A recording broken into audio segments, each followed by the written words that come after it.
Hey everybody, we're making some great progress in this course and we're nearing the end. So today's lecture, we're focusing on kind of a guide to making change in the United States. How does our legislature, how does our federal government and state governments operate when trying to make substantial change, predominantly relating to our Constitution, as well as other dimensions of our lives? So I will have a main focus today on how to amend our Constitution with a little bit of a little insights and some case studies and some specific amendments of our Constitution. In addition, we're going to briefly look at some other dimensions of change, primarily because of how much time it takes to adequately understand how to amend our Constitution. So let's get started. As we always do, here are some questions you should be able to answer by the end of today's lecture. Make sure as you listen to me rant on this, you are able to answer these questions directly from the slide. So let's get going. What do we already know about how political landscapes change? We remember looking at some of those unique third-party candidates. We looked at Theodore Roosevelt, George Wallace, Ross Perot, either representing a desire to get back into the scene like Theodore Roosevelt, a pro-segregationist policy platform that led to a significant party realignment like George Wallace, or the simple sentiment that the two-party system does not represent the general population who resides along the middle, represented well within Ross Perot's campaign. But beyond third-party candidates leading to revelations of unique policy perspectives or changing the political party landscape at large, we see that we can also have unique candidates within our two-party political system. We remember the unique benefits or detriments, whatever they be, the unique salience is a better word to use it, maintained around Bernie Sanders and Donald Trump. The 99% against the 1% sentiments of Bernie Sanders early on in 2016's campaign, Donald Trump's drain the swamp sentiments, and really revealing that segment of the population underrepresented prior. So it reveals not just a population that was underrepresented, but the policy positions they may call for. We also remember when we look at these trends of realignment, de-alignment, we have to have concrete definitions. Party realignment is when a substantial number of voters, important caveat, leaves one party to align with the other. Party de-alignment, oftentimes an essential step in a true party realignment, is when a substantial number of voters do not identify with either of the two primary parties. We see that represented by the presidential campaign candidacies of Theodore Roosevelt, George Wallace, and Ross Perot. Only during the presidential campaign of George Wallace do we see that party realignment coinciding with other required variables to result in a full party realignment. And then, of course, this key term we also have to remember, tipping. It's when there's a natural growing of a certain demographic population to the point where they shift the political balance of a district, state, country, or county. So we see that happening. I use that classic example of the Wild Wild West documentary on Netflix, something like that, in which we had a religious community move into Oregon in a very rural part of the state, and they grew so much in size in such a short period of time that they became the majority of that small county and eventually resulted in shifting the political balance within that county government. So a little bit of what we already know about how the environment changes around us, but how do we spark these changes? That's what today's lecture is about. So ways that our government changes at large. I think it's important to go through some of these. A lot of this is review, a lot of it's common sense, but a lot of it is something we haven't fully understood through the lens of how change occurs within our government. So we understand legislative actions by Congress. We can have new legislation. We can have new sentiments maintained by elected representatives within Congress. We see the actions of the president. Well, this is, of course, through executive orders at times, through vetoing certain legislation or signing other legislation into law, also using that bully pulpit to call for certain actions. Also remember that pivotal moment in which every president truly calls their action into place, which is the State of the Union, when they give their speech to the entire federal government. We also see the decisions of the federal courts. We'll dive into this in detail to give you a little bit of review on some of the impacts of past Supreme Court rulings, but we do know landmark rulings are impactful. They change how our legislation is then enforced among the general population and even within our government. So we see the activities of the political parties also have an extensive impact. I've briefly mentioned this in the past, but political parties, either through their strength or their weakness, can lead to a greater degree of party or issue sorting, Party sorting is, well, you care a lot about your identity within a political party, but you've never thought about this random specific policy issue. Say you've never thought about immigration. It doesn't matter to you at all, but you're a Republican. So when you try and identify your position on immigration, how are you going to do it? You're going to sort yourself in line with those who share your party views. That would be viewed as party sorting. You are using your party as a shortcut for political decision making on issues. Now, flip it. Issue sorting, that is when you're using your issue, your individual focus on a specific policy issue to sort your affiliation within a political party. Say you are heavily engaged in the concept of immigration, and the specific call to action you want to happen regarding this issue of immigration is occurring within, say, the Republican Party. And you previously did not have a party or were a Democrat, but you know that immigration is your big topic, big button issue. So you would sort along that issue to align with what party represents that specific issue. When political parties are strong, there's a high level of party sorting. When they are weak, we see a significant level of issue sorting. In recent years, political scientists are identifying a tendency for strong political parties, resulting in a great degree of party sorting. We also see another dimension of change that can be led by any elected representative or non-elected representatives for that matter. We see in which they have the ability to establish or break precedent, really just maintaining and establishing the customs of the body, the office, the rules of the game. We talked about institutions last week. This would be changing the informal institutions of society. We also see expressions of civil unrest. The people have more power than we may perceive, and it's not just in one form of protest. It is of course, through protest, your engagement with social movements, and heightened political participation in a wide range of avenues through either protest, through voting, through calling or emailing your elected representatives, through trying to become an elected representative yourself. Heightened political participation and protest is an expression in which civil unrest is calling for changes within our federal and state governments. So when we look at social movements at large, how do social movements operate? Well, social movements, for one, are purposeful, organized groups striving to work towards, strong S there, striving to work towards a common unifying goal. We see social movements often represented through grassroots movement, and that's when you have the organization effort undertaken by localized groups of individuals, oftentimes in a specific geographic area, calling for very specific change.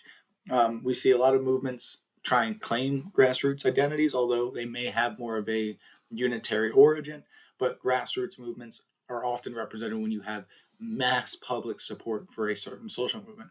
And when we talk about social movements, no matter the degree of grassroots, the degree of salience among the general population, we understand that they will always create counter movements. There will be calls to action for the state to have a better response to COVID, just like there were calls to action for the state to have less of a response to COVID regarding calling out against mask mandates and things of that nature. Any social movement will incentivize the creation of counter movements, whatever that movement is, no matter the rationality of the movement or lack of rationality, however you view the issue. There will always be a counter movement. There will also always be a free rider problem. There will be those who benefit from the resources, public goods, common pool, and activities of those engaging in these social movements without contributing and paying in themselves. So we will see sometimes free rider problems will contribute to the failure of certain movements, but also it is the inevitable characteristic of all movements. Like in all governments, there will always be inevitable levels of unemployment or various economic data points of that nature. You will always have a free rider problem, but you can also acknowledge that the free rider problem can be of the detriment to the movement at large. Now, when we look at a little bit of backtrack into last week's lecture, look at how how political movements, social movements, use institutions, predominantly the institution of the media. We see social movements in the past have used social media to present atrocities to the general public, distribute footage, and above all, schedule and coordinate mass protests more effectively than we have seen in the US's past. We see the Me Too movement was able to use social media to utilize a platform and present clear atrocities to individuals in authority and what they did to those within the film industry that resulted in many calls to action to hold these individuals accountable, within hold them accountable within our courts, in addition to the public sphere. We also see the Black Lives Matter movement represents use of social media in which they were able to distribute footage. This is expressed through the distribution of footage presenting police oversteps that had resulted in, at times, some deaths. We also see the March for Our Lives movement was able to, more adequately than most in recent years, represent an ability to schedule and coordinate mass protests using social media. We saw social media was utilized to schedule mass nationwide protests. We've seen that in recent years and months, but I think the March for Our Lives is one that we are separated enough via time to be able to understand and analyze their use of certain institutions. So, of course, that's how social movements can call for acts of change, how they can utilize institutions, some of those institutions like the media that we covered last week. But let's keep talking about change. So how does our Supreme Court influence and bring about change? You already know this by implementing landmark rulings, overturning previous landmark rulings, and we can just do a little review here, cover Roe v. Wade, Dobbs v. Jackson, Brown v. Board of Education, U.S. versus Nixon even, Obergefell versus Hodges, and Citizens United, one of the most notable in recent years. So a little backtrack, a little reminder, we remember Roe v. Wade and Dobbs v. Jackson. Roe v. Wade primarily relying on the interpretation of privacy. Dobbs v. Jackson emphasizing the interpretation of the 10th Amendment, emphasizing this is a states' rights issue. But what is the issue they were covering? Women's reproductive rights at large. We see Brown v. Board of Education overturned the previous landmark ruling in Plessy v. Ferguson, in which we previously had the 14th Amendment being utilized to provide equal, separate but equal institutions, but Brown v. Board of Education ruled that separate is inherently unequal. We also see later on impact of the Supreme Court. I don't believe we actually covered this in the past lectures, but a little bit of backtrack, a little bit of U.S. history. United States versus Nixon. The Supreme Court led the impacts of what we now know as Watergate, resulting in certain files being released, certain recordings being released to the general public, revealing some of the inner workings at that time, which resulted in Nixon eventually resigning. Obergefell versus Hodges. We would not have the federal protections for equal marriage rights within the United States without this 2015 Supreme Court ruling. And of course, we backtrack about 5 years, Citizens United resulted in the mass increase in money spent on predominantly national partisan politics. So all of these Supreme Court rulings we've covered in the past directly impact the society we live in the days following their rulings. So it is a clear avenue for change in the United States. You have to understand and pay attention to your Supreme Court and engage with the rulings that they are providing. Now, let's dive into the weeds, the meat of this lecture. So we're going to talk about the amendment process. How do we amend our U.S. Constitution? The Constitution we have amended only 27 times, and if you really look, about 17 times if you count the Bill of Rights as one overall amendment, although it was 10 amendments, as we know clearly. Don't get confused by that. So how do we look at this? I want to visualize this. This image slightly does it, but visualize this as 4 separate boxes. I'll use my little laser pointer. So here's your first box. Here's your second box. And these 2 boxes relate to the proposal process. Down here is your third box. Third box. Fourth box. Now view this as different forms of different ways to implement an amendment to the Constitution. So the first 2 up here, proposal. You can either have a proposal by Congress or a proposal in which we petition 2/3 of all states. We have never done the petition by 2/3 of all states within the proposal process, but we'll dive into that in more detail later on. So this has been utilized every single time we have amended our Constitution. 27 for 27. This strategy is 0 for 27. We have never implemented this strategy of proposal. We will go into more detail on that in just a moment. We have implemented this strategy in 26 out of 27 of our amendments. And this one we have implemented 1 time when we were abolishing prohibition. So here's a general visualization. We need proposal. Let's understand it this way. there are two steps and two avenues: proposal and ratification, and the two avenues, congressional proposal or constitutional convention. Now let's go in those in detail on those. So how do we change the Constitution at large? We know that Article 5 is where we see the roadmap for how we will implement change to our Constitution. In Article 5, we do see it clearly stated. The president has absolutely no role in the amendment process. We have seen this also applies on the state level, as there are numerous decisions that need to be made within state legislatures, but the state's executive, by that I mean the governor of the state, has no role in the matter. So when we look at the amendment process, we do need majorities at numerous steps within this process. Two-thirds majorities of our Congress, in addition to three-fourths majority of state support. And that will be clear in just a moment when we go into it. So when we think about this at large, it is essential to remember there are two steps to changing the Constitution: proposal and ratification. Each of these steps has two possible routes of going about it.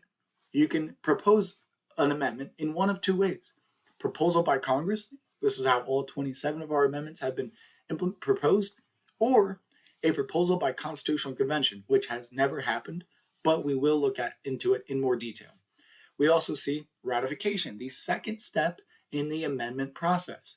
We can do this either by state ratification, which we've done 26 times, oftentimes happening over a 7-year time period, or state ratifying convention.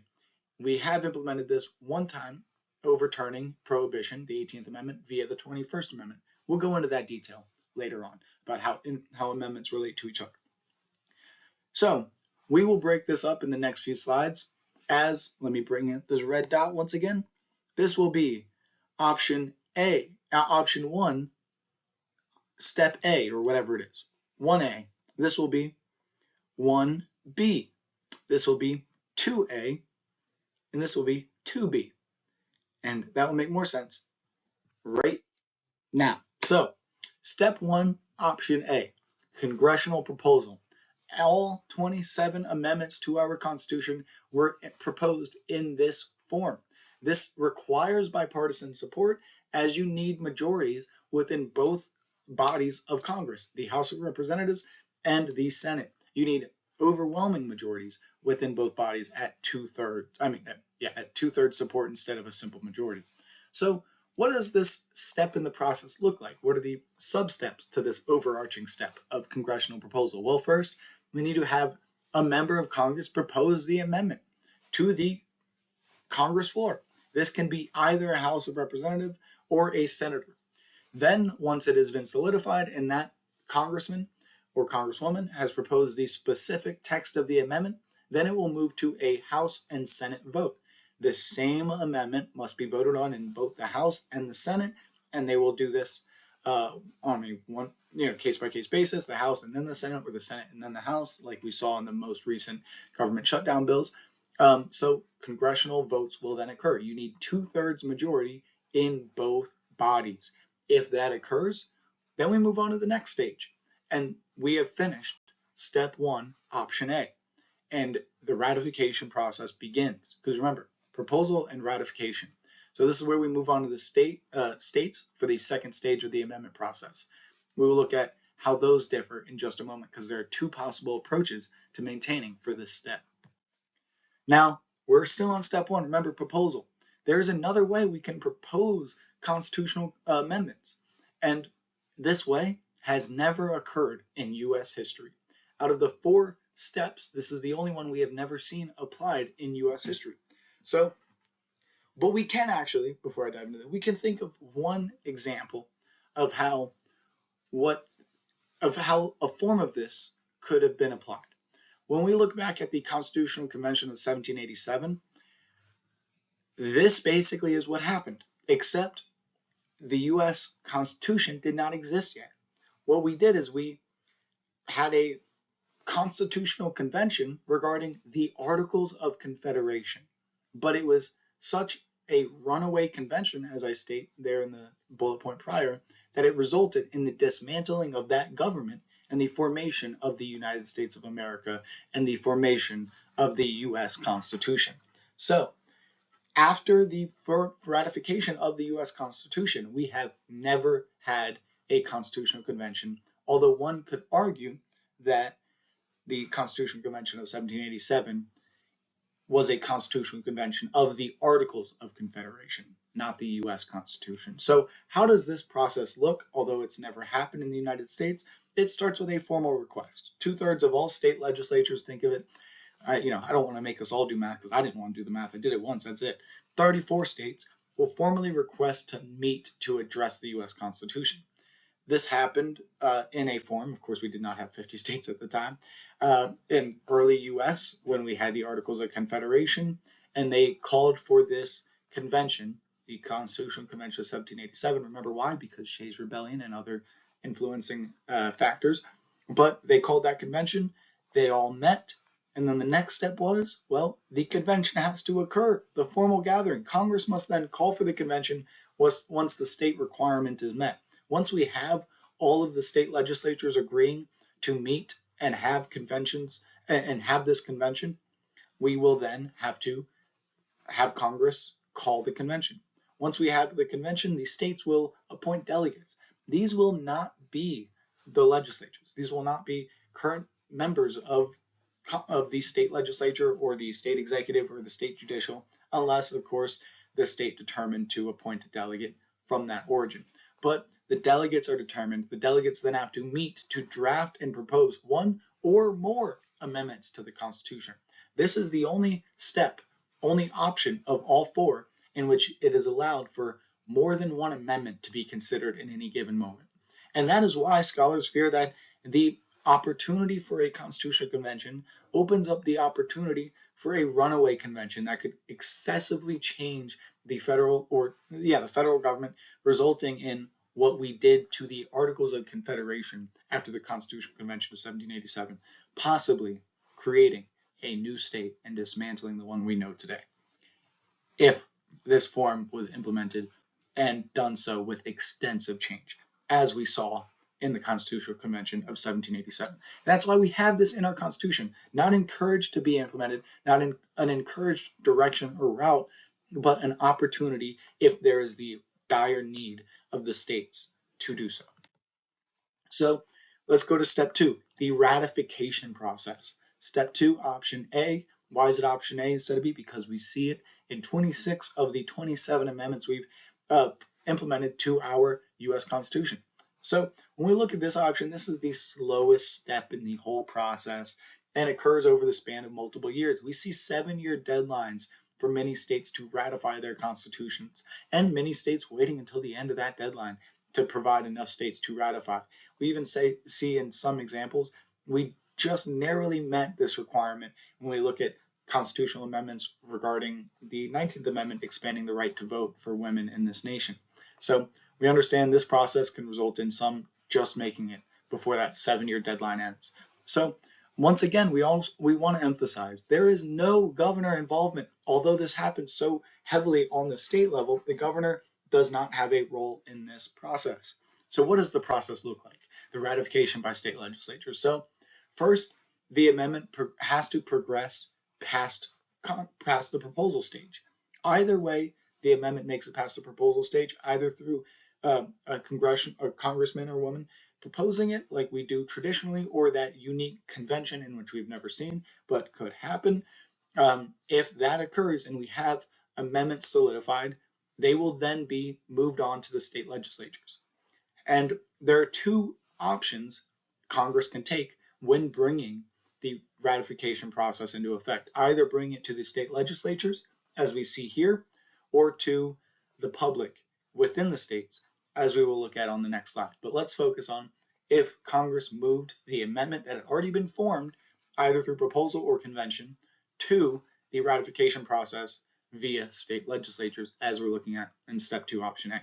So we will then have a state-by-state vote. On a state-by-state basis, the state legislatures will vote on the specifically proposed amendment.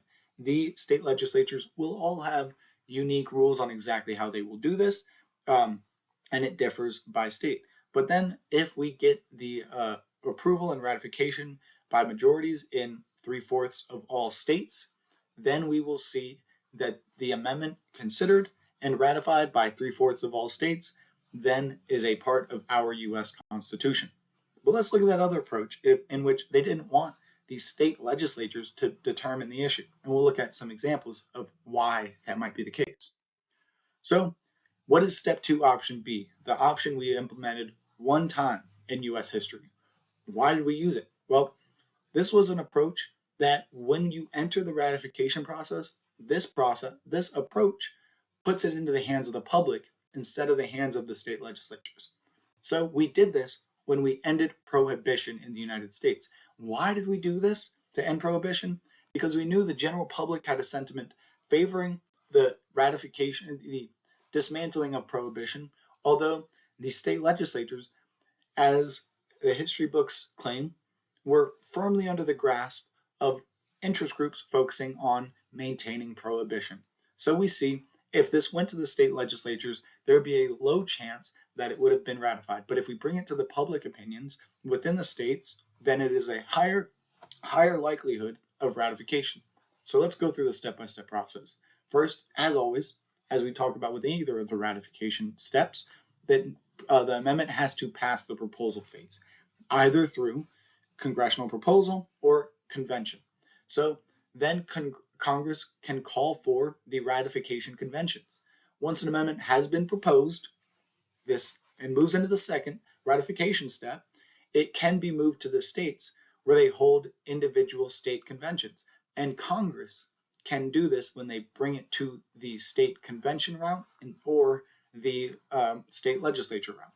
So this is the state convention route. And this is where individual states will have nuanced approaches. Some states, after Congress has called for this action, will hold public referendums, allowing the people to vote in support of a convention or not in support, or they'll have legislative votes to determine if a convention will even occur at large. And then the state convention will occur if they get the votes.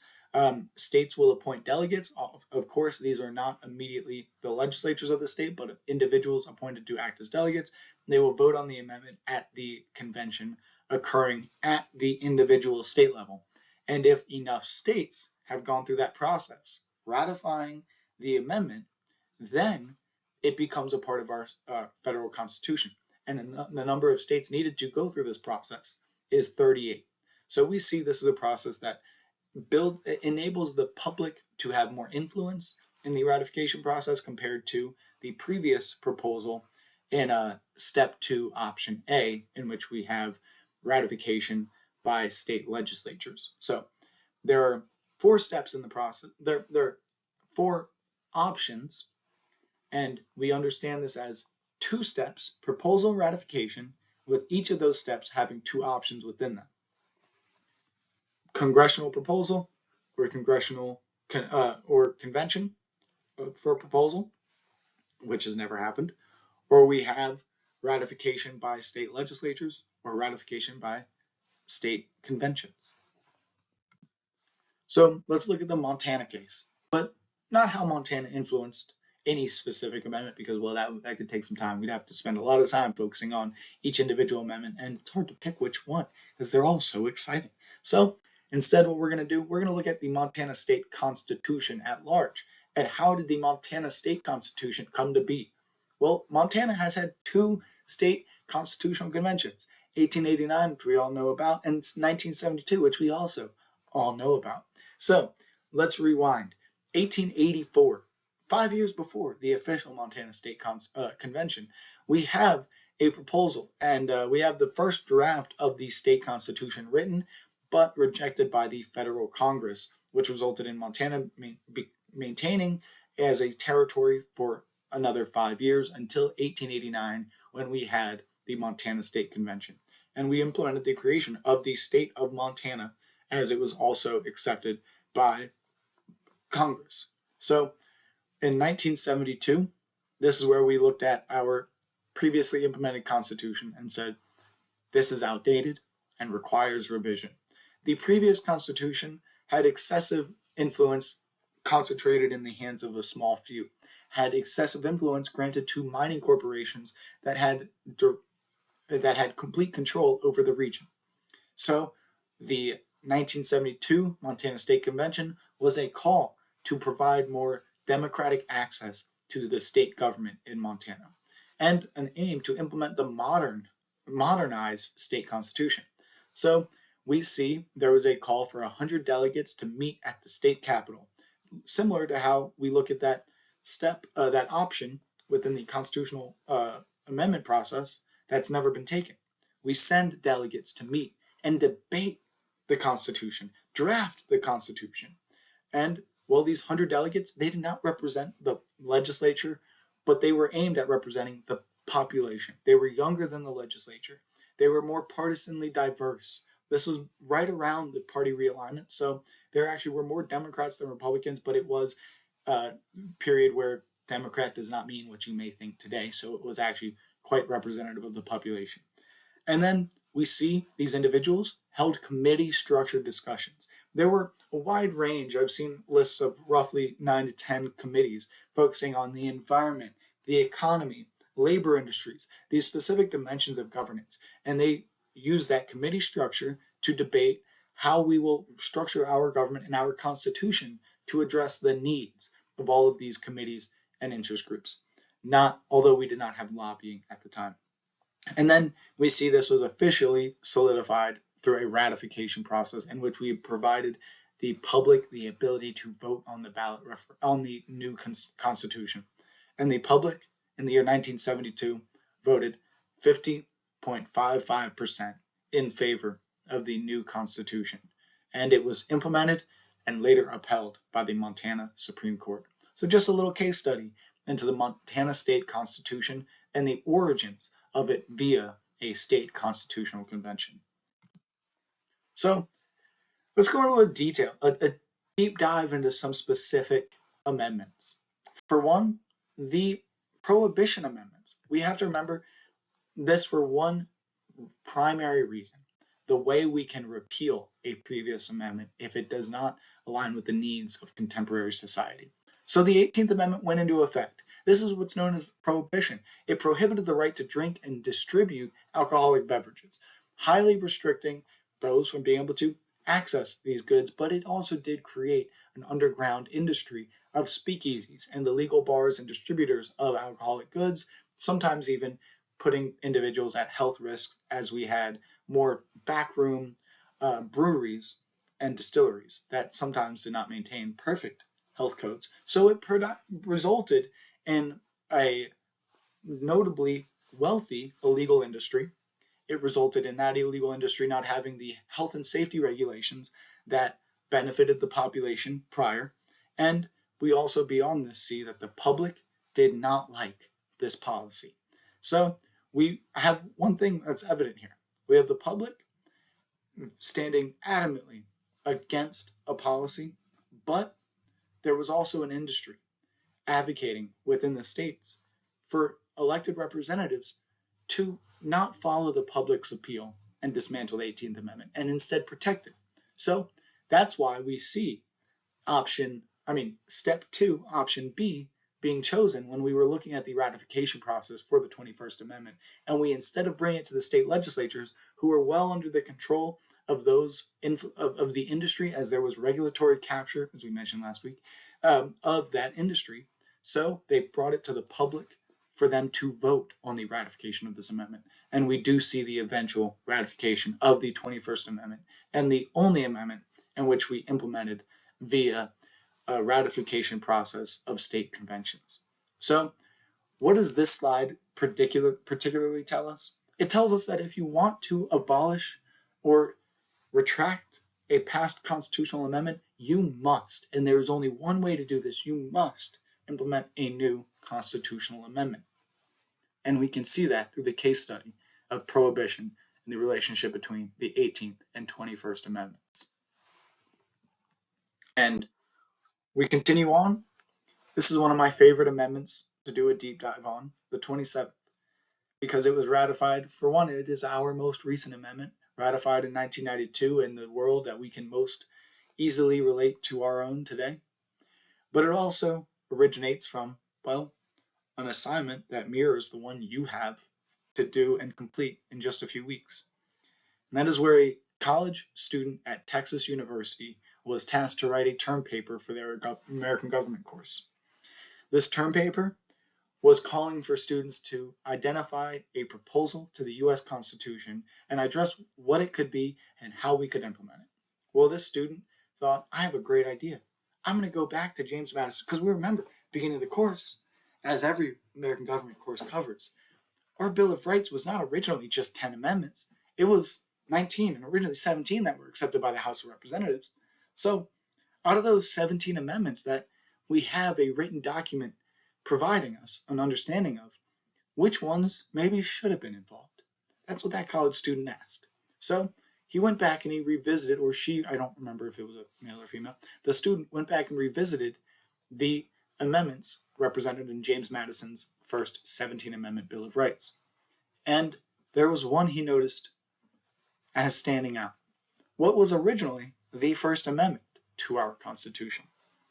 And he thought, there's no reason for this not to be a part of our Constitution today. And that amendment stated that, well, it is what our 27th Amendment is today. So if you want to read it in detail, go to the 27th Amendment. But it states that no elected member of the federal government can increase their pay. And if they do increase pay, it goes into effect after the next election. So it helps provide more transparency and erode the level of corruption in government, as individuals could not increase their own pay unless they were willing to allow the public the opportunity to vote them out of office for that action. So this college student identified this as a great amendment, thinking we should have this. I don't know why this is not a part of our Constitution. So they wrote their paper on it. They turned it in, and their professor, well, it's okay. He gave him a C. Maybe had some typos. Maybe didn't provide enough in-text citations. Maybe the formatting was a bit off. Who knows? But that student thought, this is not a C paper. This is what should be a constitutional amendment. So that student sent that paper, that college paper that they got a C on, maybe after a couple revisions, they sent it to every member of Congress that they knew of. This individual, this student in Texas, caught the attention of a congressman in Maine. And what started as a college paper that only got a C, just enough to pass, by the way, resulted in that paper being the 27th Amendment of the U.S. Constitution. The 17th time in all of the U.S. history we've amended our Constitution outside of the Bill of Rights. And it was started by a college student in 1992. So the final case study I want to dive into regarding constitutional amendments and change in the U.S. is one where we look at the Electoral College. We just finished a discussion recently about if we should maintain or dismantle the Electoral College. Well, and I hope you all had a good detailed debate and represented your opinions empirically and respectfully.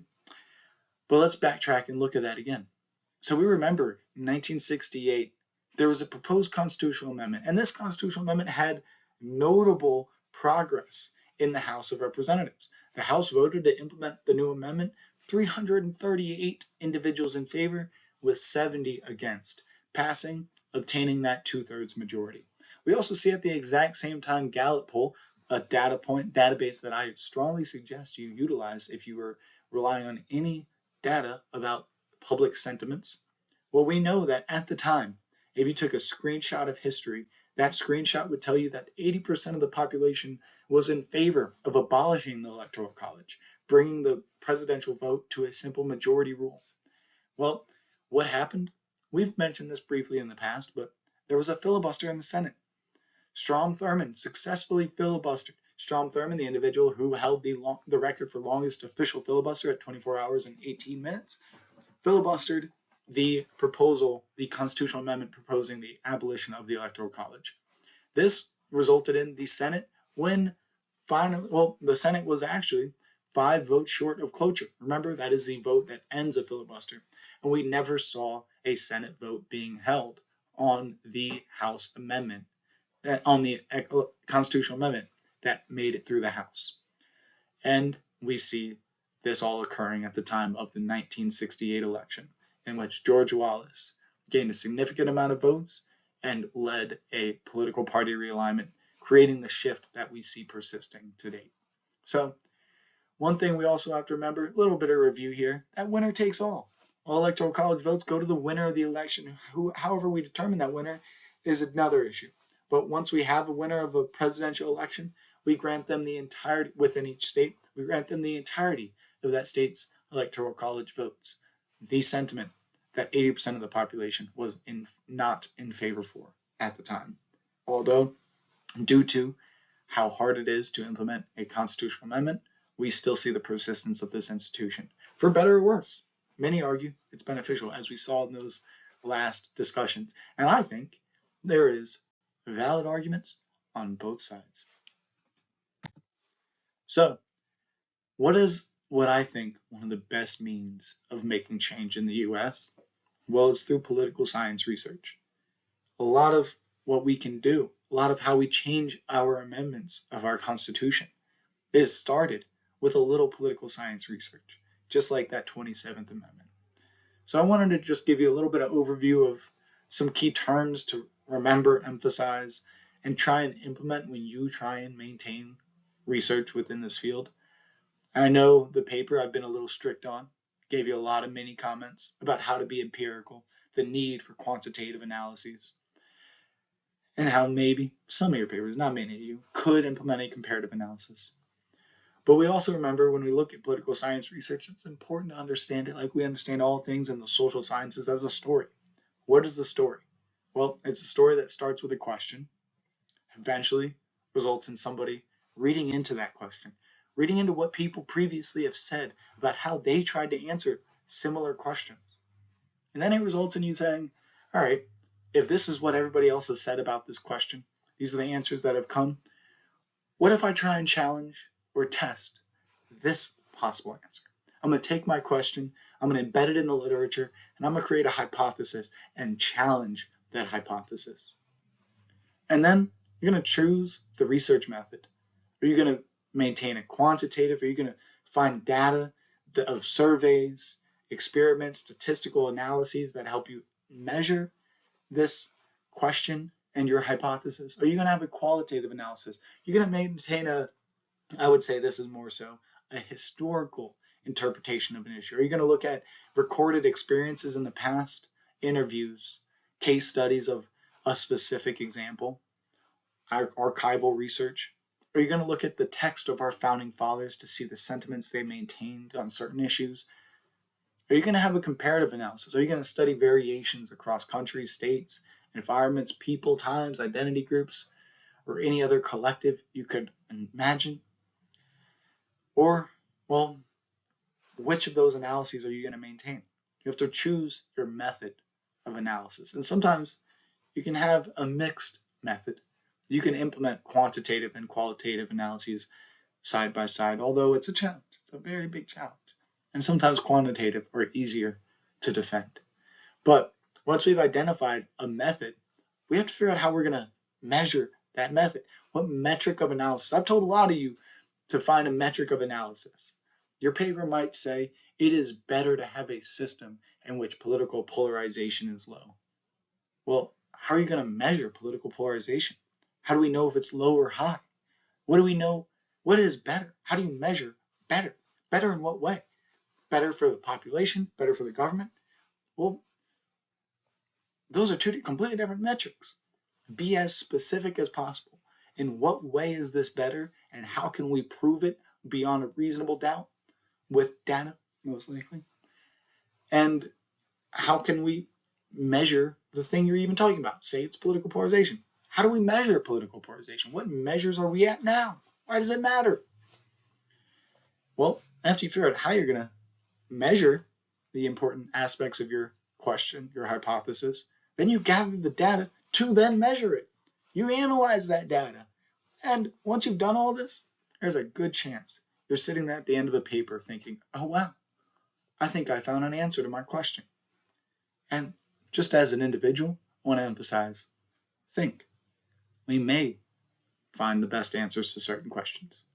We may have found the best result when we test our hypothesis, but we have to make sure that it is repeatable. We have to make sure that those within our peer, we have to make sure that our peers can take the study you enacted, implement it in a different environment, and have the same results. So we're taking through these means, through these steps, through understanding these terms, the least scientific part of our lives, and trying to make a science out of it. With that, it's going to be annoying and tedious. It's going to be an excessive burden placed on the hands of the researcher, placed on us, to maintain objectivity and ensure that any claim made is a claim defended. And we maintain that although normative studies do have their place in political science at times, in this class we are focusing on empirical studies. What is? To obtain the trust within our research, we have to root it in objective truths, in objective data. We are focused predominantly in this class, although political science at large has a lot of room for normative studies. In this class, we're focused on what is and how we can better understand it. Normative studies, often rooted in philosophy, as John Locke, Jean-Jacques Rousseau, Thomas Hobbes, Machiavelli at times, if you want to be that evil-minded prince. They're focused on what ought to be. The data you would rely on in a normative study are presentations of past perspectives, often requiring interpretation, relying on qualitative analyses, while empirical studies rely on quantitative analyses, provide as direct of a conclusion as possible. So here are the what do we learn slides. I hope we all know a little bit more about how to make change, how our government changes around us, how to identify and witness change and be knowledgeable about what direction this change is moving, the means in which this change is occurring, and the role that we play in making this change. And above all, make sure you can answer these questions, because this is a college course and you got to get something out of this. Make sure those answers are correct. And by the way, no quiz this week. No, we will have a quiz next week, actually. And no assignment, but we do have our final discussion thread. End that strong, maintain a good prompt, good original response. Engage with your classmates, ask 2 detailed questions, engage with their questions, and check through your grades. All of your midterms have been graded. I've given you excruciating amount of comments on each of those midterms. Took way too long, but I hope it's productive and helpful, even if you'll read half of my comments and probably not like me as much afterwards. But I promise you, the only reason I wrote anything I wrote was to help you improve your writing and find ways through criticism to grow. So please go through, revise your midterms. If you have any questions, I provided so many detailed comments and I'd expect that many of those are confusing. If you want me to elaborate, I'll explain it via Zoom. Draft some questions, come meet me over Zoom and let's figure it all out. We got this. I don't like a course that just throws all the responsibility on you. I have an objective here to make this engaging, fun, and meaningful, while also beneficial. So I hope that my comments were productive in doing so. I hope this course has given you good insights into how your life is being governed by those who aren't you. So thank you guys. Have a good rest of your week. I'll see you guys hopefully soon via Zoom.